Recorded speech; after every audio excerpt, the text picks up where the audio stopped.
Hello, everybody. Welcome to High Strangeness. I am your host, Gonzalo Vega, and today I'm going to be talking to you about the very famous and going to be well known, if it's not well known already, case of Skinwalker Ranch. Now, this place is just a hotbed for paranormal activity, UFO sightings, all kinds of crazy stuff.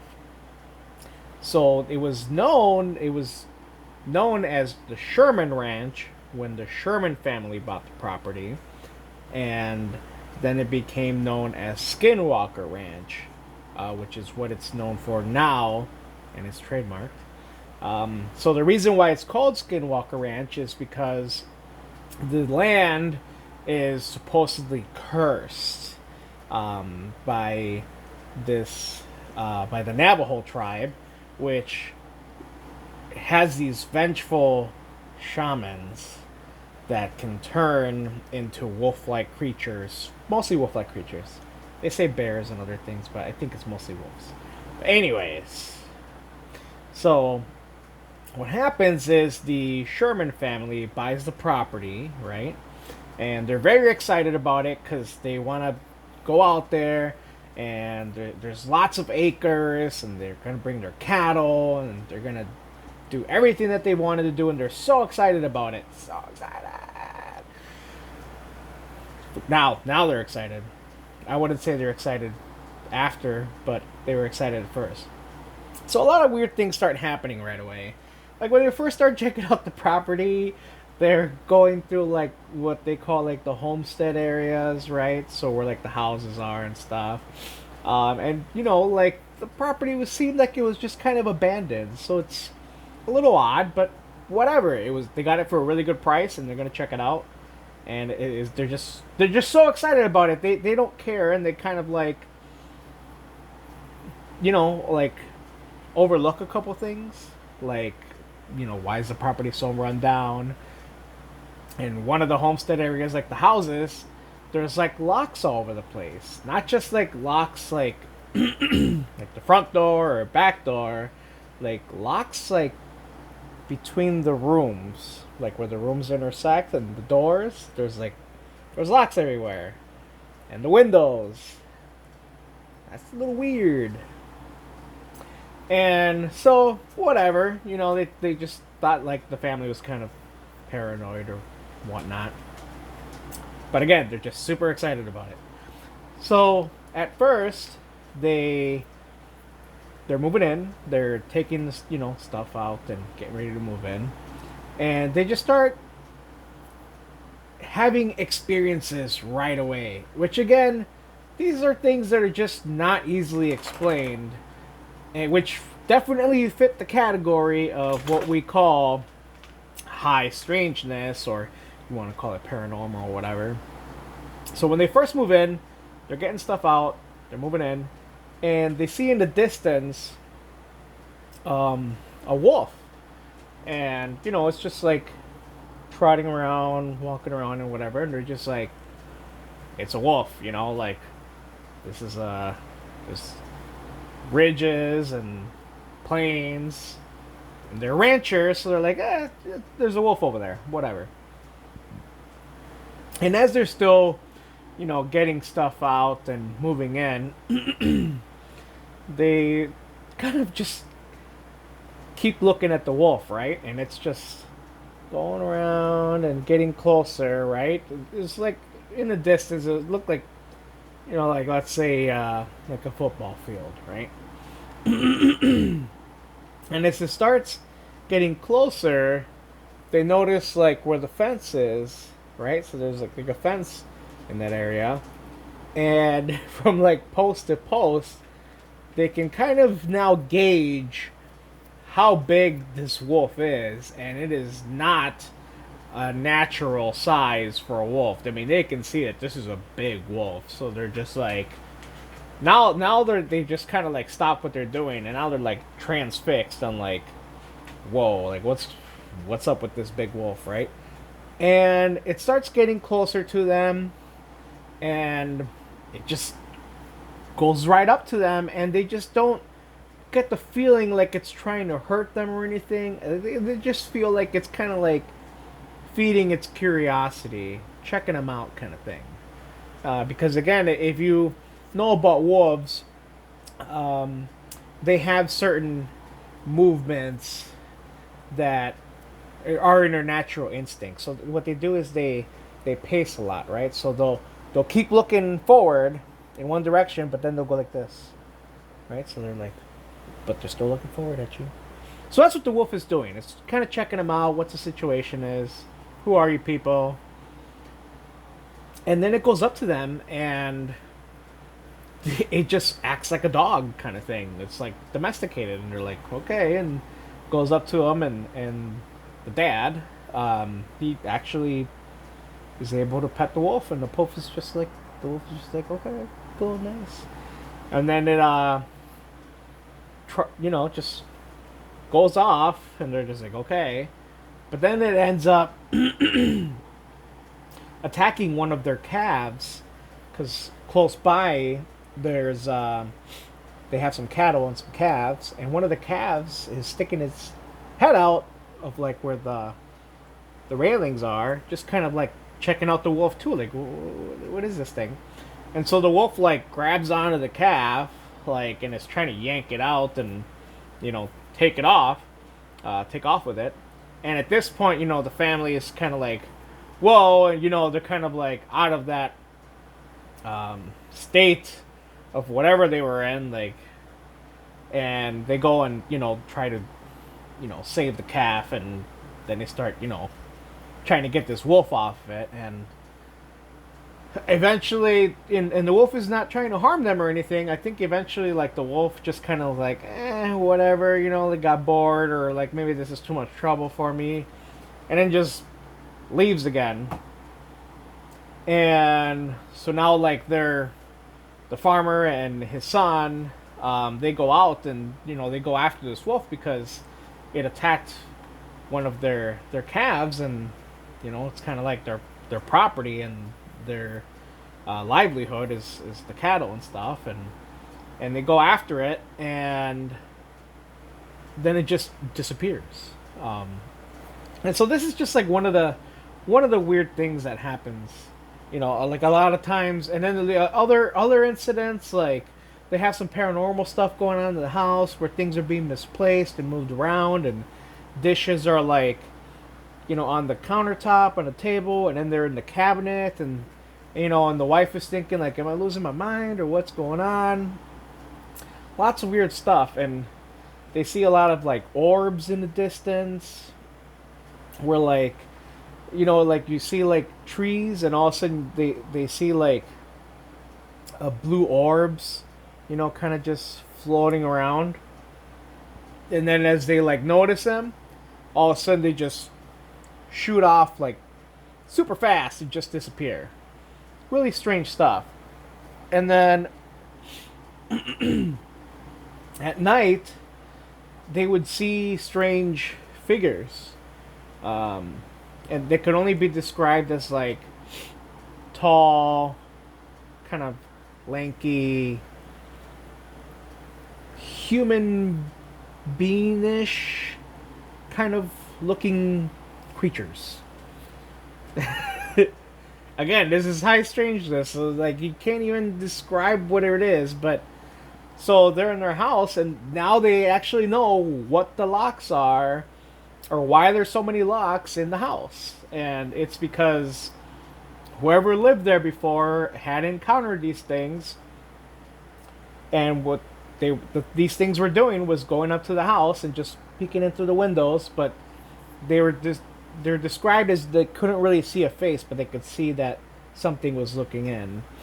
And then so the family, of course, would be frightened. Like, who wouldn't be, frightened? I probably kind of, somebody would maybe pee themselves or something from being scared. And so they're like, okay, so like, this is happening. And they would all get into a little room, and they'd lock all the rooms. And while they were like hiding, they could hear these things inside the house, like walking around and talking to each other and everything. So this is really scary. I mean, this is not just like somebody breaking into your house and trying to take something. This is just something that you can't explain what it is, and there's more than one of them, and they're just walking around your house and talking to each other in some weird language that you can't explain. Super freaky, super strange. So that's just another incident, and of course they also see weird lights like in the distance, um, different colors, like whites and oranges, and yeah, so too much stuff. So eventually they decide that okay, we wanted to do this, and unfortunately all this stuff happened, and they finally just had enough because they just could not live there and be at peace with, which is really sad because they had this whole dream, and that they wanted to do this awesome thing and be ranchers and have their cattle and everything, and all this high strangeness and paranormal stuff just kind of disrupted that. So they found someone that was willing to buy the property, because what happened is they reported all this to the newspaper, and then somebody saw that and decided that they wanted to buy the property and kind of investigate a little bit about what's going on. And that person was Robert Bigelow. Now, if you don't know who Robert Bigelow is, he is a businessman, and he grew up in Las Vegas, Nevada, and he actually went to school in Reno, Nevada, and then he eventually graduated from Arizona State. Pretty smart guy. He owned Bigelow Airspace. So, I mean, he had a lot of money, and he worked with a lot of projects with NASA, including like living spaces at the space station, and like supplies, sending supplies to space, and all kinds of stuff, like really high tech stuff. And he was in the real estate for a while, and that's how he got most of his money to be able to do this space, program that he wanted to do with NASA. so So he buys the property, and before he even buys the property, he already had established, because he was a really he had very high interests and motivations to study what we call high strangeness and paranormal and UFO sightings and all that stuff. He was just really interested in this stuff and wanted to find some answers. And so before he even bought the property, he had this group of people, and he hired scientists, and but really like skeptical people that, like, it's like, okay, you want me to study this stuff, all right, I'll do it, but I don't believe in it, kind of thing. Which is great, because if you get like the most skeptical people and they go out and study and investigate something and do some research, and then they encounter some things that they cannot explain, but they have proof of it, either through but through the scientific method, pretty much, and experiments, then that's what we're looking for, right? That's what Robert Bigelow wants. Is like, I want like hard evidence, like scientific research that we can prove there's something out there. Maybe we don't know exactly what it is, but at least we have evidence that it does exist, right? And that's really all he wanted to do. So yeah, they go out and they start doing experiments, and they quickly found out that the Sherman family was not making things up, right? Because they go out there and they're like, okay, and they're really down to the details. So like, let's check out the water, let's check out the environment, let's check out the air quality.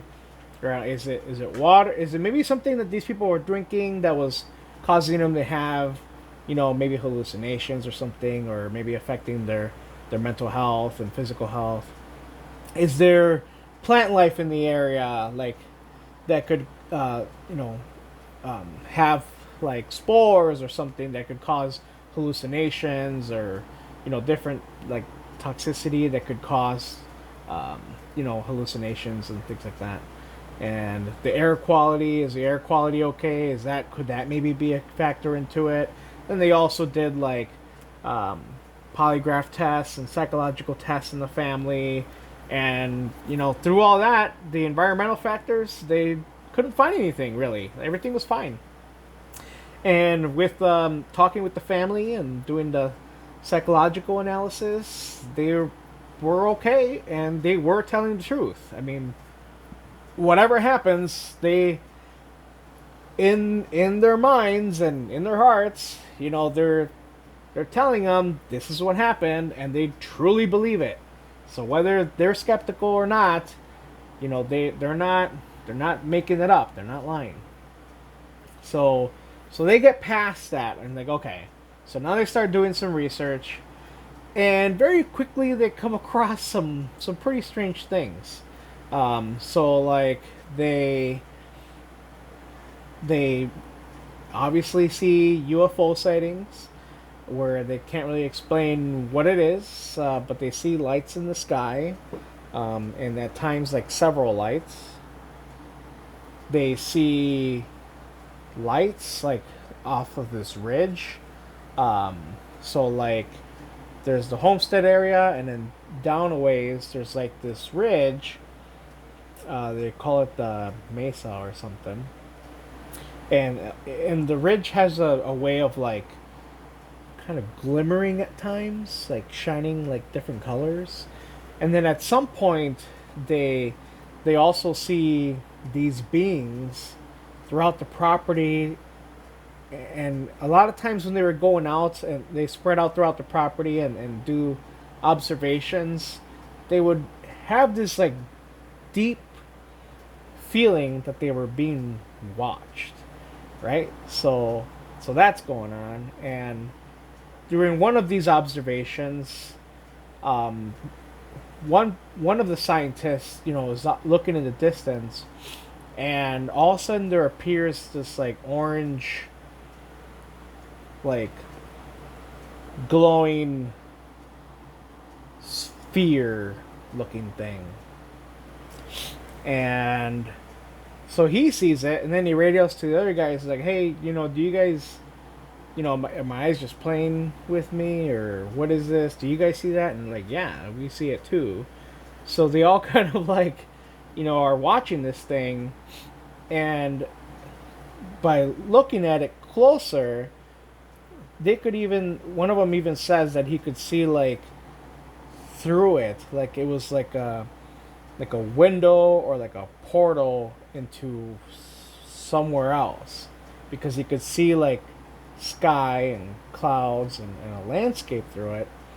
And then all of a sudden this black being comes out of the portal and crawls out, and then just gets up and then just skimmers away, and then the portal just closes and then it's gone.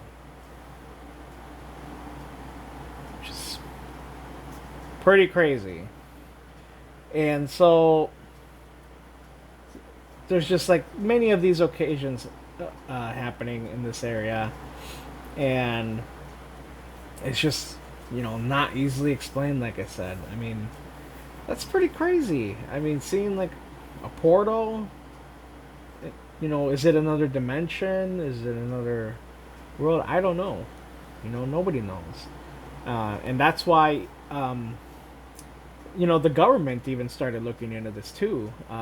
They also did some research there on the property, because they wanted to know what's going on, right? Like, there's all these weird things happening and UFO sightings, and as you now know, they have the government has admitted that, okay, yes, UFOs does exist, and I believe they call them unidentified aerial phenomenon, UAPs, I think it's called.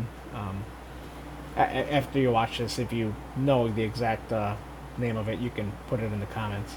Um, but yeah, so the government admitted like, yeah, that's what's going on and it's true, and they want to know about it because what are these things, and this window or portal or whatever, like what is that, like is it a threat, and that's, and I know everybody's like, oh, the government, blah, blah, blah, but it's like, I mean, we should probably find out a little bit more about it, and then like if with these things and kind of like the technological um, advancements that they have, right? Because we can't. These things, the UFOs can fly at speeds that is just really unknown to us, and we don't have that type of technology or can even replicate it. So it's just this should remain an interest in like what is this, are they really these things a threat really? I don't know. I really don't know because I think if they were, like, maybe they would have done something by now. Obviously they can, so why haven't they? I don't know. But yeah. So afterwards, kind of wrapping up everything with Skinwalker Ranch. After Bigelow, they ended their research after a year or so. Nothing was really going on after all those encounters. So it got sold to another company, and this company was owned by a uh, what's his name, Brandon Fugel, and he's again a real estate tycoon in Utah, because that's where this ranch is. It's in Utah, in the Uinta Basin, which is back in the day, it was by Navajo and Ute tribes, and so now it's owned by Brandon Fugel, and again he has a lot of money, so he wants to continue the research and follow where Bigelow was going, and keep doing it, and so now it's like now the ranch is really locked up tight, so it's like barbed wire and fences and gates and cameras and everything. Like it's completely secure, and they have security and guards to make sure that nobody tries to get into the property. Because, I mean, that's one of the things with like scientific research, with any scientific experiment, is you don't want other factors affecting the experiment and your research. So that's one thing, but they also don't want like just anybody going in there. One, because it could be a liability, and two, again, it's because protecting the environment and the experiment and the research. So now they have now he owns the property, and he did a very good job of securing it and setting up areas throughout the property where they could watch. And they have dogs, because it's one of the things that all the families, the Sherman family and Bigelow and everybody that has been on this property, they have dogs because dogs know what's going on before humans do. So even the Sherman family, their dogs would detect if something was going on before they even knew about it. In fact, going back to them, their dogs actually got I don't know if you want to call them like disintegrated or something, but they saw something, and then they went after it. There was three of them, and then they just they just heard yelping, and then so the farmer, the dad and the son go out there, and then they just discover three piles of ashes, or so the dogs are gone. So anyways, sorry for the sad story with dogs, but it happened. So yeah, so they have dogs, and everything is secured, and there's a show now. It's called The Secret of Skinwalker Ranch, and it's on the History Channel. If you haven't seen it yet, check it out. It's amazing. You can't make this stuff up, because before it was so private, and I think it's really awesome that they opened up this research to the public. And I'm sure there's some things that they've encountered, and they were pretty much told by the government that's like, okay, you can't air that kind of thing, like, let's thank you for finding that out. Let's lock it up, and we'll keep an eye on it and keep researching that. But yeah, we can't share that. I'm sure that's going on, and it doesn't upset me because, um, that's just the window is open now, and that's what's important. So, yeah, I can understand some things. We're just like, well, maybe they just can't air it for like national security, like if somebody else is watching the show, or like, oh, they discovered that, and like another country is watching or something. You know how the world is. It's like, oh, what's that? And we're gonna we're gonna steal that and whatever. So, anyways, but even just like watching the show, they just like have this astrophysicist. His name is Travis, and this guy's the real deal, and they have like this awesome team, and they're doing all this awesome experiments, and even then, like they've encountered some really crazy stuff. They're trying to find they're launching rockets into the air to measure like radiation levels, radio frequencies, um, uh, energy levels, all kinds of stuff. And as they're doing that, they actually have two UFO sightings. I mean, you can see it. It happened right in front of them, like on the show. So it's like that is enormous to be able to see that, and it's not it's not like it was like edited in there or anything like that. It's literally happening right in front of you. Like they're just doing this experiment, and all of a sudden, boom, you see two UFOs. And with the other cameras, they catch other phenomenon that even scare the cattle, because they have cattle there because they're not obviously ranchers, but they have cattle there because they do use them as what they call biosensors. So the animals know what's going on again first before humans do, and they've actually from their experience with it, one of the cows ends up dying, and they go and check it out, and the radiation levels are spiking. So this kind of weird how this cow just died because it was completely healthy, and then all of a sudden it's dead and there's high radiation levels.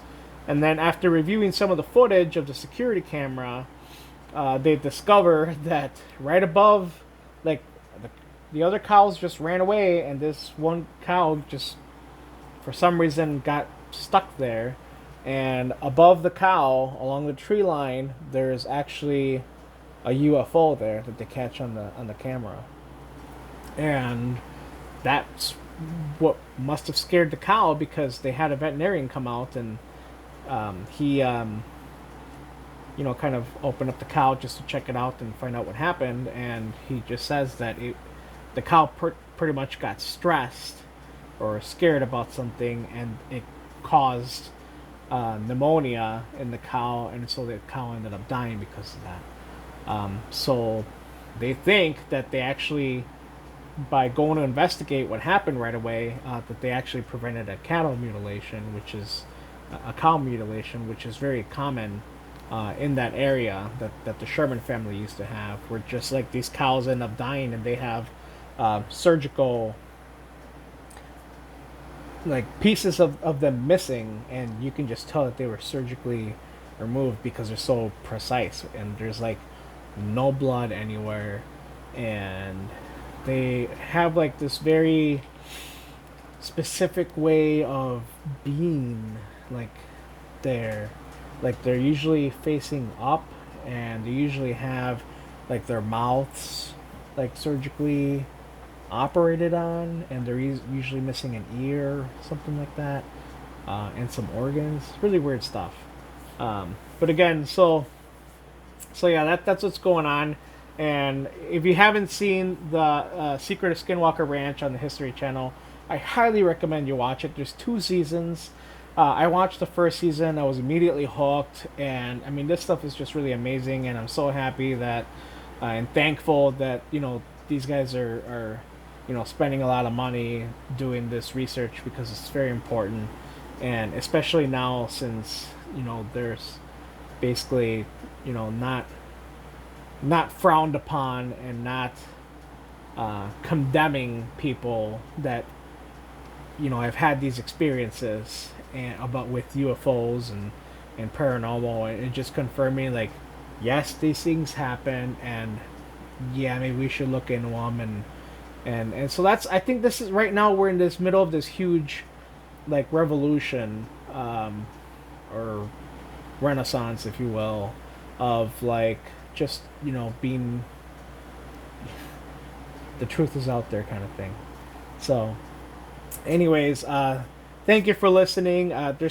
There's so much more that I could talk to you about Skinwalker Ranch, but I don't want to make this too long. So again, thank you for joining me and with High Strangeness. And again, I'm your host, Gonzalo Vega. If you like this video and you like the content, please hit like and subscribe. I can't wait to do more stuff. And if you do like, you find something that maybe I misquoted or something like that, just put it in the comments. And if you have a story you would like me to do research on and do a video about, then just go ahead and send me an email. You can contact me at highstrangenessstories@gmail.com. Again, that's highstrangenessstories@gmail.com. And I want to thank you so much for watching this video. I hope you enjoyed it. And I'll catch you next time at the next video. And I hope you have a blessed and beautiful day. Thank you.